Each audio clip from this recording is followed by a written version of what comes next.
Welcome to another deep dive. Oh, yeah. Today, we're all about November 3rd. Mm-hmm. Throughout history, we've got a Wikipedia page in Arabic as our source. Okay. And let me tell you, it is a rabbit hole of information. Really? Yeah, it's packed with fascinating events from across the centuries and all over the map. It's almost like this date just decided to be the stage for major turning points and technological leaps and even some natural disasters too. It's true. We've got political upheavals and sporting legends. Wow. Scientific discoveries, even a little bit of royal scandal. Oh, juicy. Sprinkled in. Are you ready Let's do it. to jump in?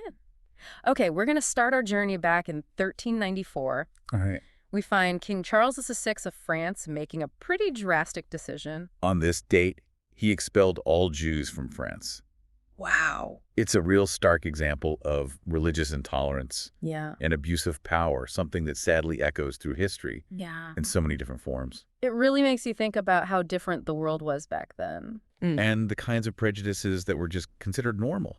It's also a reminder that the consequences of these actions really just reverberate for generations. Yeah.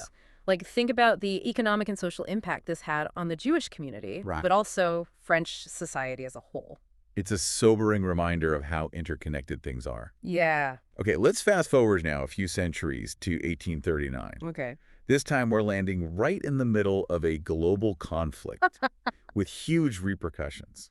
The Opium Wars between Britain and China began on November 3rd. Right. And it's a classic case of economic interests driving international conflict, with Britain's desire to control the lucrative opium trade, Right. leading to a series of battles that ultimately really shifted the balance of global power. It's amazing to think about how something like opium Yeah, could have such a huge impact on the world stage. it really is. It makes you think about the commodities that we depend on today. And what conflicts those might fuel in the future. Absolutely. Yeah. The Opium Wars are a great example of how these seemingly isolated events can ripple out and really shape entire economies and political landscapes. Okay, so get this. What? November 3rd also happens to be Independence Day. Oh, wow. For one, not two, but three different countries. Three. It's an interesting coincidence, isn't it? It is. Panama declared independence in 1903, Dominica in 1978, Okay. and the Federated States of Micronesia in 1986. So each of those with their own story and historical context. Let's start with Panama. Sure. What was going on there in 1903? Well, the Panama Canal was a major factor. Okay. The United States was really keen on creating this shortcut Right. between the Atlantic and Pacific Oceans. Right. They saw this opportunity in Panama's desire to separate from Colombia and ended up supporting their independence Okay. in exchange for control of the canal zone. A strategic move for the U.S. Takes a pivotal moment for Panama. For Dominica, independence came much later in 1978. Okay. And this was part of a wave of Caribbean nations breaking free from colonial rule, Interesting. asserting their right to self-determination. Right. And finally, the Federated States of Micronesia. Yeah, their journey to independence is actually pretty fascinating. Yeah. They were under the control of a string of different powers. Wow. Spain, Germany, Japan, before becoming a UN trust territory, Okay. administered by the U.S. after World War II. Wow. Their independence in 1986 was another step Right. in the global push for decolonization. Right. It's a reminder that the fight for self-governance is an ongoing process with echoes in many parts of the world even today. So we've got three very different paths to independence, all converging on the same date. Yeah, It seems like November 3rd really is a day for shaking things up. absolutely. And it's not just political upheavals. Okay. On this date in 1911, something happened that would revolutionize transportation and industry. What? Chevrolet entered the auto market.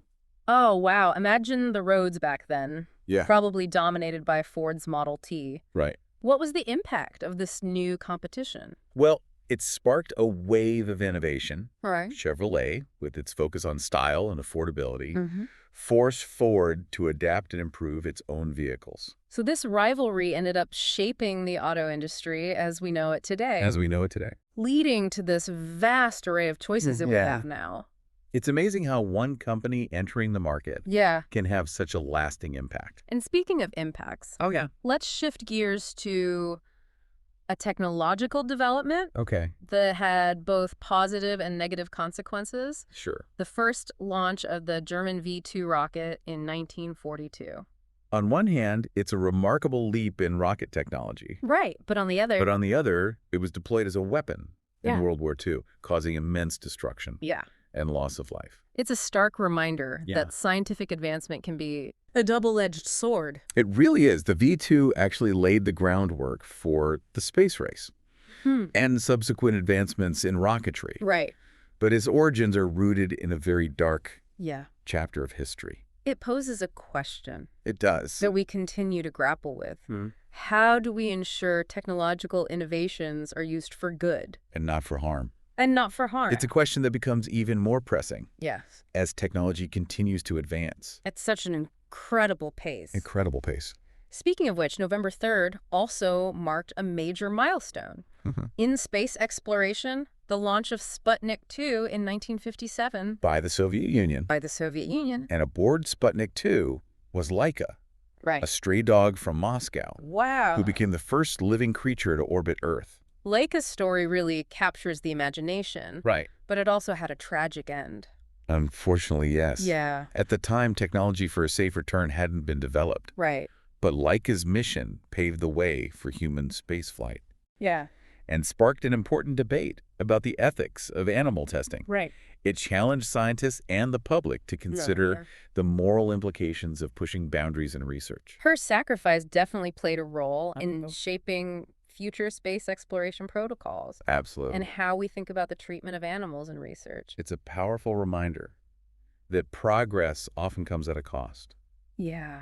And it's crucial to consider the ethical implications of our actions, especially when pushing the limits of what's possible. Okay, let's shift gears a bit. All right. And delve into some political turning points. Sure. November 3rd seems to be a hotbed for elections and controversial verdicts. It certainly is. Take, for instance, 1913 in the United States. Okay. On this date, the income tax was instituted. Now, that's a topic that always sparks debate. It really does. What was the historical significance of this? It was a monumental shift for the U.S. Okay. It provided the government with a new source of revenue to fund public services and programs, but it also sparked questions about the role of government in people's lives. Yeah, a debate that continues to this day. It does. The balance between individual responsibility and the needs of society as a whole. Exactly. Now, fast forward to 1992. Okay. This time, November 3rd marked the election of Bill Clinton as U.S. president, defeating incumbent George H.W. Bush. What was the political climate like back then? Well, Clinton tapped into the economic anxieties of the time, offering a message of hope and change that really resonated with voters. Okay. He was also helped by the presence of a third-party candidate, Ross Perot. Oh, right. Who drew votes away from Bush. And then just 3 years later, on November 3rd, 1995, we have the O.J. Simpson verdict. This case, whereas Simpson was acquitted of the murders of his ex-wife, Nicole Brown Simpson. Right.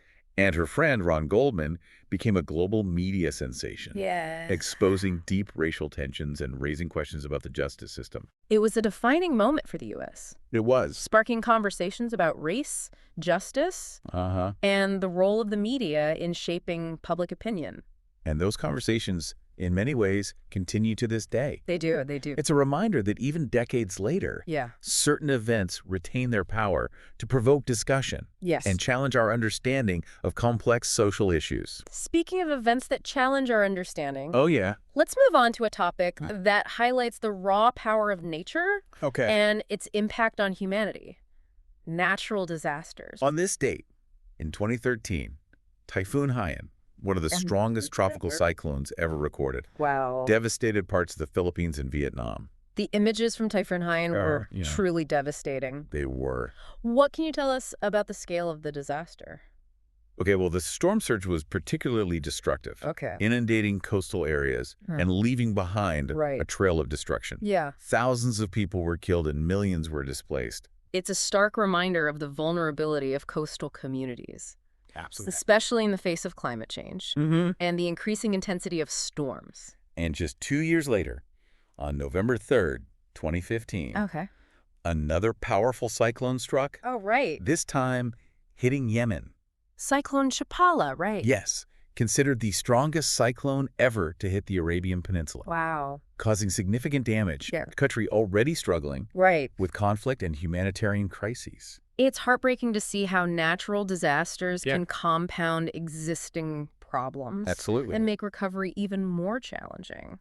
These events underscore the urgent need for global cooperation. Yes. And proactive measures to mitigate the impacts of climate change and build resilience in vulnerable regions. They raise questions about how we as a global community can better prepare for and respond to these increasingly frequent and intense events. Yeah. So we've seen political upheavals, technological leaps, and natural disasters all on this one date. It's a lot. What else does November 3rd have in store for us? Well, it also happens to be the birthday. Oh, really? Some pretty remarkable people. That's right. We have a fascinating mix of figures from all walks of life. Okay. Emperors, athletes, entrepreneurs, and even a reality TV star. Okay, let's start with royalty. Right. Emperor Meiji of Japan was born on November 3rd, 1852. His reign saw Japan transform from a feudal society to a modern industrial power. His leadership was really instrumental in Japan's emergence as a major force on the world stage.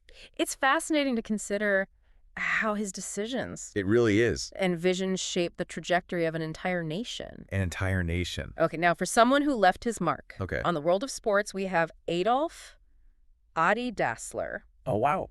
The founder of Adidas. Adidas. Born on this date in 1900. Dassler's story is a testament to the power of innovation and entrepreneurship. Yeah. Imagine starting a shoe company in your mother's laundry room. Wow. And turning it into one of the most iconic sportswear brands in the world. Talk about humble beginnings. Humble beginnings. Right. His innovations in shoe design and marketing completely revolutionized the athletic footwear industry. Wow. It makes you think about how one person's passion and drive can really create a global empire. From emperors to entrepreneurs, November 3rd has certainly produced a diverse group of individuals. It has. And let's not forget Amartya Sen, an economist and Nobel laureate, born on this date in 1933.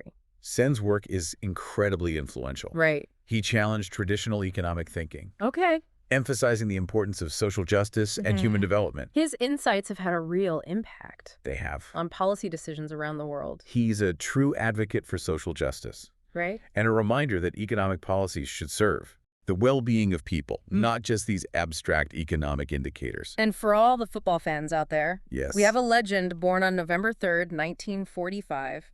Gerd Müller. Gerd Müller. The German striker, yes, known for his incredible goal-scoring prowess. Müller was a goal-scoring machine, widely considered one of the greatest strikers of all time. Wow. His records continue to inspire awe Yeah. in football enthusiasts to this day. And to bring our birthday lineup into the modern era, Okay. we have Kendall Jenner. Kendall Jenner. Born on November 3rd, 1995. Jenner's rise to fame through reality television and social media Right. really reflects the evolving nature of celebrity in the digital age. Yeah. She's become a fashion icon and a successful entrepreneur, Yeah. demonstrating the power of personal branding Right. and leveraging digital platforms. It's amazing to see how someone like Jenner can build a global brand through social media. It is. It speaks volumes about how fame and influence are changing in the 21st century. It's a reminder that we live in a world where technology and social media play a significant role in shaping perceptions and creating opportunities. So we've covered a lot of ground. We have. In this first part of our deep dive into November 3rd. It's been quite a journey, hasn't it? It has. Yeah. And we've only just scratched the surface. We've only just scratched the surface. There's so much more to explore. Are you ready to continue our journey through time? Absolutely. I'm eager to see what other historical gems we uncover. In part 2. In part 2. We'll be right back with more fascinating stories from November 3rd. Yes. So stay tuned. Stay tuned. Welcome back to our deep dive into November 3rd. Right. It's like we're peeling back the layers of time and uncovering all these hidden connections and fascinating stories. Exactly. And we're just getting started. Yeah. Our Arabic Wikipedia page is a treasure trove of information, and we've got plenty more to cover. All right. So where do we pick up on our chronological journey? Well, let's rewind back to 1906. Okay. To a pivotal moment in the Middle East. All right. On this date, Ottoman forces began their withdrawal Okay. from the Al-Qasim region, Okay. which is now part of Saudi Arabia. Right. This event had a huge impact on the rise of the Al Saud dynasty Right. and the eventual unification of Saudi Arabia. So we're talking about the very foundations of modern Saudi Arabia. Absolutely. What led to the Ottomans withdrawing from Al-Qasim? Well, the Ottoman Empire, once a major power, was in decline Right. at the beginning of the 20th century. Yeah. At the same time, a young and ambitious leader named Abdulaziz Al Saud was gaining influence in Central Arabia. Right. The Ottoman withdrawal from Al-Qasim was a major victory for Al Saud. Right. And really set the stage for his expansion across the Arabian Peninsula. It's amazing to think how this one event, this retreat, played a role in shaping the geopolitical landscape that we see in the Middle East today. It's like a domino effect. Right. One action leading to a whole chain of consequences. Absolutely. And speaking of domino effects, let's jump ahead to 1916, where we find another event with long-lasting consequences. The signing of a treaty that established the Emirate of Qatar. Qatar, a nation that's become a major player on the world stage, especially in recent years. Especially recently, what was the situation back in 1916? At the time, Qatar was under British protection. Okay. The treaty formally recognized Qatar as a separate entity. Okay. But it also solidified British influence in the region. Right. This was pretty common during the age of colonialism, where European powers exerted control over territories through these kinds of agreements. So it was a step towards autonomy for Qatar. It was. But also a reflection of the power dynamics at play on a global scale. It makes you think about the lasting legacy of colonialism and how it continues to shape it really does international relations. You're right. The echoes of those historical relationships can be seen even today. Absolutely. Now, let's shift our focus to Europe. Okay. Where on November 3rd, 1918, Poland declared its independence from Russia. From Russia? This came after the upheaval of World War I, which really reshuffled the deck in Europe. It's fascinating how war often acts as a catalyst for change, redrawing borders, creating new nations. Poland's independence was a hard-fought victory. They had endured over a century of partitions and foreign rule before this moment. It marked the rebirth of a nation and its reemergence as a key player in European affairs. Absolutely. And then we have another event that reflects the power of language and its role in shaping national identity. In 1928, Turkey made a bold move. What'd they do? They began using the Latin alphabet instead of the Arabic script. This was a major cultural shift. Spearheaded by Mustafa Kemal Ataturk. The founder of modern Turkey. He was pushing for these sweeping reforms aimed at modernizing and westernizing the country. And language was a key part of his vision. I can imagine this decision stirred up quite a bit of controversy. It definitely did.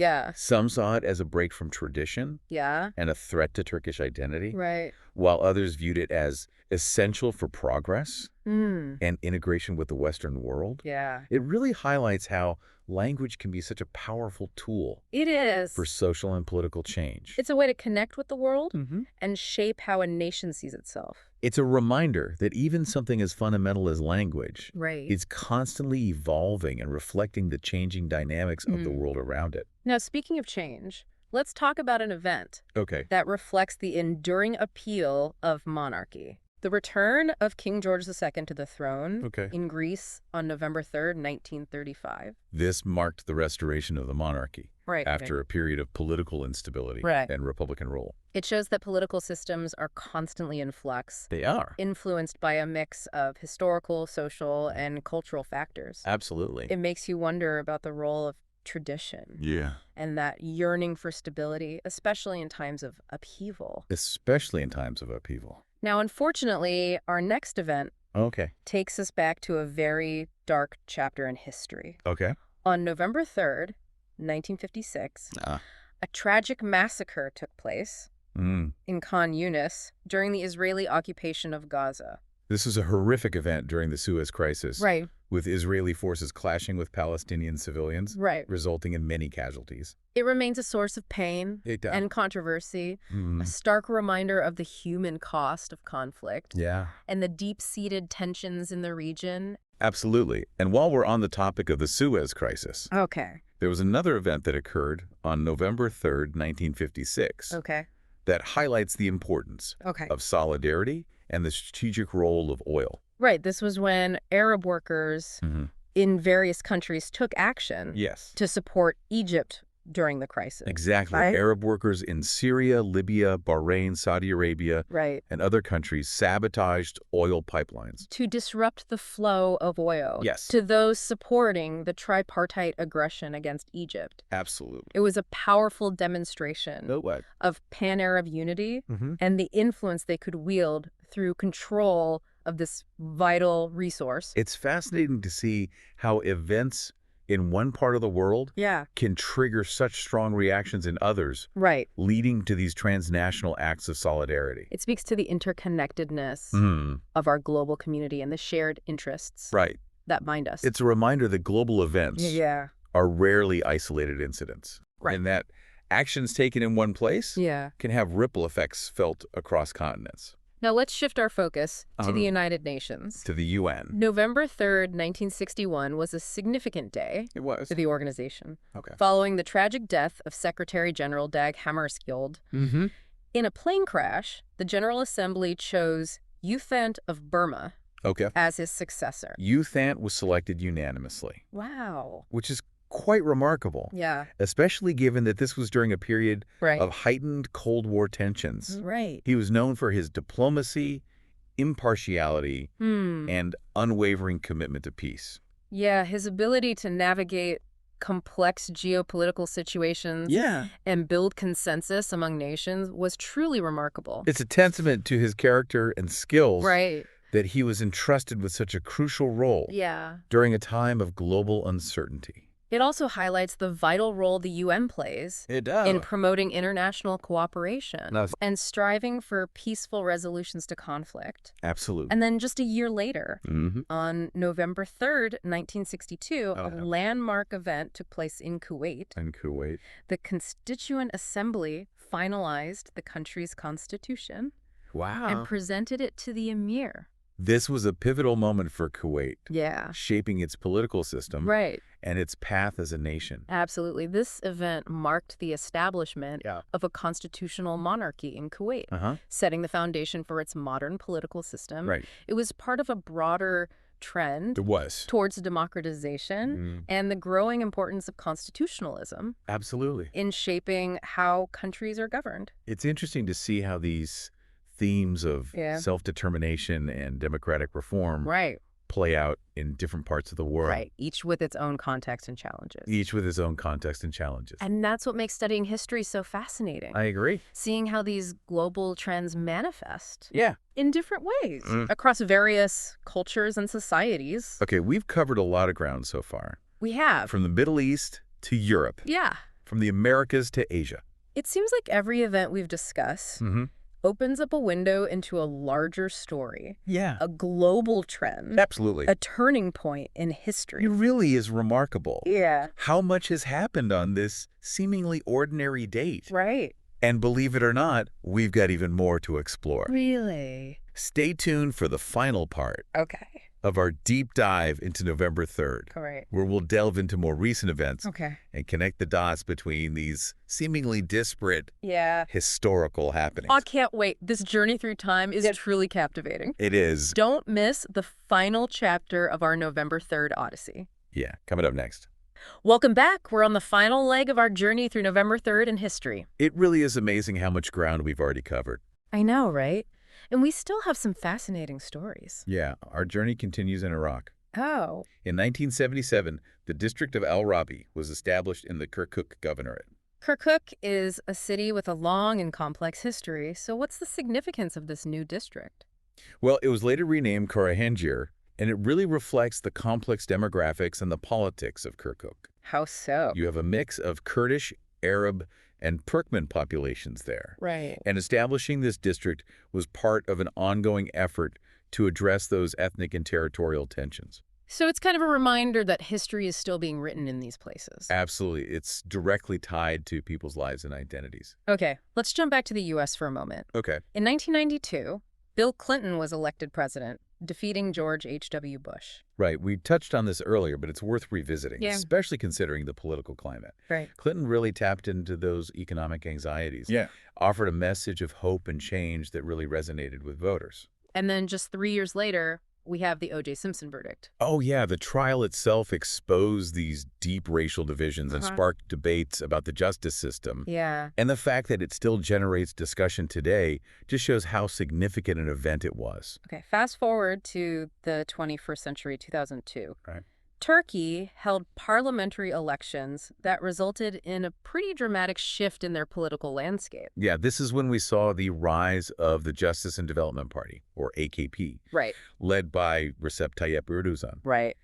And their victory really marked a move away from the more traditional secularist parties and ushered in this era of conservative Islamic politics in Turkey. It's a good reminder of how quickly political tides can change. They really can. Okay. And on that very same day, in 2004, November 3rd was also a big day for both the U.S. and the United Arab Emirates. Really? 2 major world leaders elected on the same date. It's quite a coincidence. Yeah. In the U.S., George W. Bush was elected to a second term, defeating John Kerry. And over in the UAE, Sheikh Khalifa bin Zayed Al Nahyan was elected president. Wow. Succeeding his father, Sheikh Zayed. 2 very different leaders, 2 very different countries. It makes you wonder about the impact these simultaneous transitions had. On global politics, for sure. It's a reminder that history is full of these unexpected connections. Right. Speaking of connections, November 3rd, 2014. Okay. Saw the official opening of One World Trade Center in New York City. Rising from the ashes of the 9/11 attacks. A powerful symbol. A testament to resilience